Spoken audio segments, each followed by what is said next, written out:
Chères auditrices, chers auditeurs de notre radio, bienvenue. Radio des Sans-Voix vous propose pour cette semaine un nouveau numéro de N'oublions pas, Mensauch. Un entretien avec Nazim Mekbal, fils de Saïd Mekbal, assassiné un 3 décembre 1994. Nazim Mekbal nous parle aujourd'hui de la disparition tragique de son papa il y a 26 ans de cela. Saïd Mekbal fut assassiné par un groupe armé à Alger un 3 décembre 1994. Son seul tort d'avoir choisi le journalisme comme métier. Saïd Mekbal menacé 2 fois, où il échappe à la mort, une fois à la sortie de sa maison et une deuxième fois dans un attentat, une bombe désamorcée au siège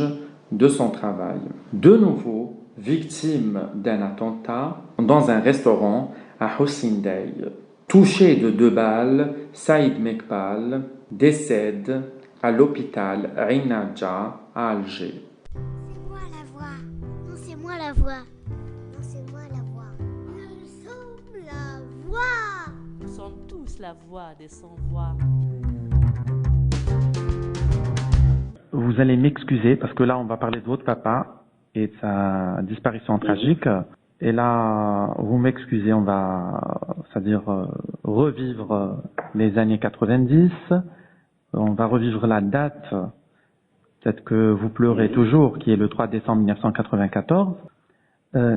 Monsieur Mekbal, parlez-nous un peu de l'assassinat de votre père, qui était journaliste, Saïd Mekbal, l'un des fondateurs du journal Le Matin. Il n'était pas fondateur du journal Le Matin. Justement, ça c'est une petite erreur. D'accord. Il était membre de l'équipe qui a rejoint, qui a créé Le Matin, mais il n'est pas fondateur. Les actionnaires étaient au nombre de 7. Saïd n'a fait que faire partie de l'équipe qui a quitté Alger Républicain pour rejoindre justement Le Matin, qui était créé en décembre 1991. Donc beaucoup de personnes croient que justement il est membre fondateur. Non, il est juste. Il a juste rejoint l'équipe en quelque sorte. Il a juste rejoint cette équipe-là qui a créé Le Matin. Par contre, le logo du Matin, ce que personne ne sait, c'est que le logo du Matin a été dessiné par son épouse. Ah d'accord, très bien. Qui était qui faisait le travail de secrétariat et qui avait proposé plusieurs topologies et c'est à ce moment-là qu'a été choisi le logo du Matin. D'accord. Nous allons ressusciter un peu ce passé-là. Parlez-nous du jour de l'assassinat de votre papa. Vous étiez où ça s'est passé comment quand vous avez reçu la nouvelle? Alors moi, à ce moment-là, j'étais en France parce que ce qu'il faut savoir, c'est que moi-même, de par ma fonction, parce que je travaillais à l'hôpital militaire d'Ain Nadja, de par la fonction de la mère de mon fils qui était dans la police, nous étions menacés de mort, surtout mon épouse. Nous étions une famille, nous vivions donc au gué de Constantine, donc c'était un fief islamiste et nous avons été obligés de quitter la maison. Donc c'était pas très facile pour nous. Et donc moi j'étais plus à Alger à ce moment-là et Saïd était au matin, il est parti déjeuner à 11h et à ce moment-là donc pendant le déjeuner donc il y a 2 jeunes qui étaient là, qui étaient des habitués, qui se faisaient discrets parce qu'ils venaient souvent donc dans ce cas prendre un café et l'un d'eux donc a tiré sur Saïd pendant qu'il déjeunait. Alors moi j'étais pas sur les lieux, j'étais pas à Alger, mais bon, je savais que ça pouvait se faire puisque ils avaient déjà échappé à un premier attentat le 8 mars 94. C'était devant la maison où il y avait 2 terroristes qui ont essayé de lui tirer dessus au moment où il sortait de la maison. Il était dans son véhicule. Et ensuite au journal, il y avait une bombe qui avait été déposée au journal et donc ils avaient pu la désamorcer à temps. Voilà, donc c'était la 3e fois et la 3e fois ils l'ont pas raté malheureusement. Est-ce que vous pouvez nous dire pourquoi votre papa a été ciblé? Ben, il était ciblé. C'est pas parce qu'il était journaliste, c'est ses écrits ou c'est ses écrits qui les dérangeaient? C'est parce qu'il était. Non, parce qu'il était journaliste. Un jour, je me rappelle très bien, on était à la maison, il est rentré à la maison et il nous a annoncé qu'il était, quasiment en plaisantant, qu'il était le deuxième sur une liste. Puis on lui a demandé de quelle liste il s'agissait. En fait, il y avait dans une mosquée à Alger Centre une liste de personnes à abattre et lui était le deuxième sur la liste des journalistes. Si ma mémoire est bonne, le premier c'était le directeur de l'Ouatan et lui était le deuxième. Et il avait dit ça de façon en plaisantant. Ce qu'il faut savoir, c'est que quand on reprend les écrits, les chroniques de Saïd Mokbel, il le dit lui-même dans ses chroniques, il répond parfois, et il y avait une chronique qui s'appelait Yafis, qu'il a écrite plusieurs fois avec ce titre-là, où il répondait à quelqu'un qui le menaçait de mort et qui lui promettait qu'il serait tué de telle manière, qu'il serait découpé, qu'il serait égorgé, etc., etc. Et Saïd donc lui répondait dans la chronique en lui disant je te remercie pour tes promesses, mais voilà, voilà, voilà. Donc les écrits, en fait, lui permettaient, lui, de répondre à ceux qui le menaçaient de mort. Donc, il écrivait effectivement contre le pouvoir, il écrivait contre les islamistes, il dénonçait tout le monde. Il dénonçait tout ce qu'il pensait pouvoir dénoncer. Donc, il n'avait pas de limite, il n'avait pas d'ennemi direct, mais il était menacé ouvertement par les islamistes, qui le considéraient comme communiste, puisqu'il faisait partie d'Alger républicain, pour le pouvoir, puisqu'il dénonçait sans arrêt Ali Belhadj, Abbas Madani, etc. Donc, pour eux, il faisait partie du pouvoir. Est-ce que vous êtes revenu dénoncer le pouvoir, oui. Est-ce que vous êtes revenu vivre en Algérie après le décès de votre papa? Bien sûr, mais je n'ai jamais arrêté d'être. J'étais sans arrêt à Alger. Je suis pas resté 20 ans à l'étranger ou quoi que ce soit. Pour moi, bien sûr, j'étais à Alger. C'est moi-même qui ai enterré mon père. Et à Alger, pour moi, je suis toujours chez moi. Votre maman, comment elle a vécu la mort de votre papa? Vous savez, ma mère est française d'origine. Elle est arrivée en Algérie en 63. De 63 à 94, année de son départ, elle me disait que en 94, en février 94, elle me dit c'est la première fois en Algérie que je me sens étrangère. Pourquoi? Parce que 3 fois de suite dans son bureau, là où elle travaillait, dans une maison d'édition, elle avait trouvé les chroniques, donc le journal posé sur son... Elle était comment on appelle ça, agent de saisie, elle faisait les saisies des corrections, etc. Et sur son clavier, elle avait retrouvé 3 fois de suite le matin, posé sur le clavier, avec la chronique en devant, pour bien lui montrer qu'on savait qui elle était. Donc elle a été menacée de mort à plusieurs reprises, donc elle a été obligée de partir.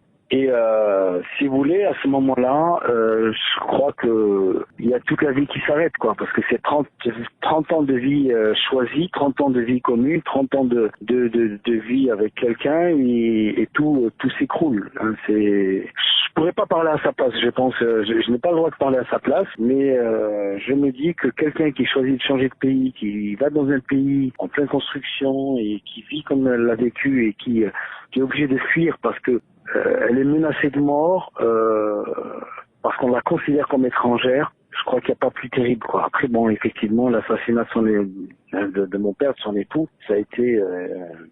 je sais pas, je pourrais pas parler à sa place, désolé. Je pourrais pas parler à sa place. À cette époque-là, à cette date, le 3 décembre 1994, est-ce que votre papa était le seul ciblé ou bien dans le quartier, il y a eu d'autres attentats, il y a eu d'autres assassinats?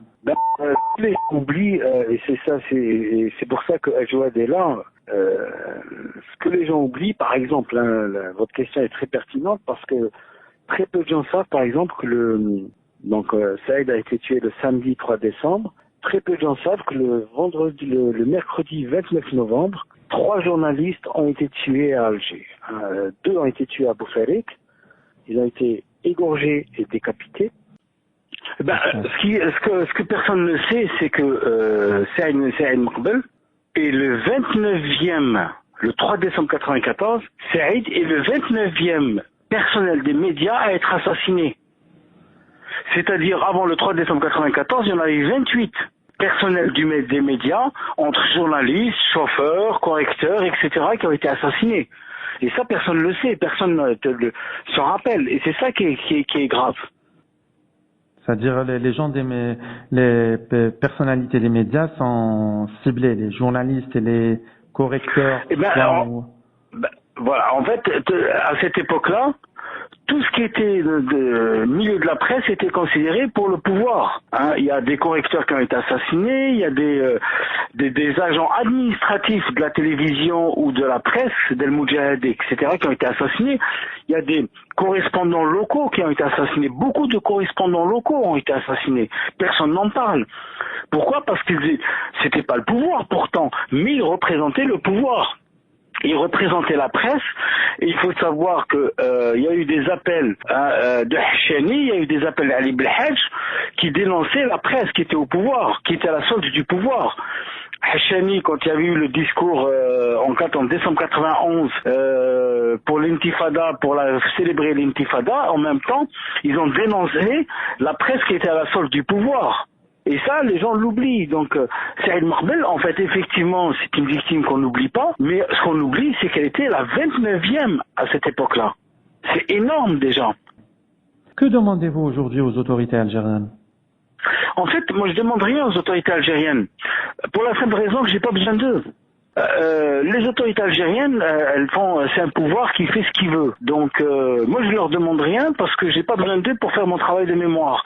J'ai pas besoin d'eux pour faire mes recherches. J'ai pas besoin d'eux pour commémorer les personnes qui ont été assassinées. Viendra le jour où ce gouvernement va changer, et j'espère qu'on tombera à un moment donné ou à un autre sur un gouvernement où il y aura un travail citoyen qui sera fait pour reconnaître toutes ces personnes qui ont été assassinées. Vous savez, vous me parliez tout à l'heure comment j'ai fait à Djoued. En fait, j'ai pris un exemple très simple. J'ai pris le travail qui a été fait pour la Shoah, où des personnes se sont intéressées à toutes les victimes de la Shoah. Je n'ai fait que ça. C'est-à-dire, j'ai repris ce même principe, où j'ai décortiqué, où j'ai sollicité les gens, et on a la chance, avec cette génération, d'avoir l'outil Internet, d'avoir les réseaux sociaux, pour travailler. Donc, j'ai pas besoin du pouvoir, j'ai pas besoin de l'État. Mais par contre, viendra le jour où j'espère un gouvernement ou un ministre nous permettra de faire un vrai travail de reconnaissance mémorielle pour qu'on reconnaisse une fois pour toutes ces victimes-là et qu'on puisse avoir une journée pour ces victimes, pour leur mémoire, et surtout aussi une stèle où on puisse avoir les noms ou avoir au moins une place qui reconnaisse l'histoire de ces personnes qui ont été assassinées. Un dernier mot, Monsieur Mekbel, avant de finir l'émission. Alors un dernier mot, moi ce que j'espère, c'est que la décennie soit apprise à l'école. C'est que l'histoire de la décennie soit enseignée à l'école. C'est qu'on ne fasse pas la même bêtise que la guerre d'Algérie où on a donné une seule écriture, une seule ligne historique qui a fait qu'on a falsifié l'histoire de la guerre d'Algérie, on a falsifié l'histoire de notre Algérie depuis sa création à maintenant, où on doit en fait reprendre l'histoire réelle de notre pays. Et la mémoire en fait partie. On doit mettre en valeur le travail de recherche des historiens, on doit mettre en valeur le travail des recherches des sociologues, des universitaires, et on doit mettre en valeur aussi notre passé. On ne doit pas se dire les faits mettent, on instaure des lois, puis on fait ce qu'on veut avec l'histoire et l'écriture de notre identité. Et justement, les victimes de la décennie font partie de notre histoire et ils méritent d'exister dans les cahiers d'écoliers. Voilà, et c'est tout ce que j'espère. Merci beaucoup, Monsieur Mekbel. C'est moi qui vous remercie et je vous souhaite une bonne continuation. Au revoir. Merci, au revoir.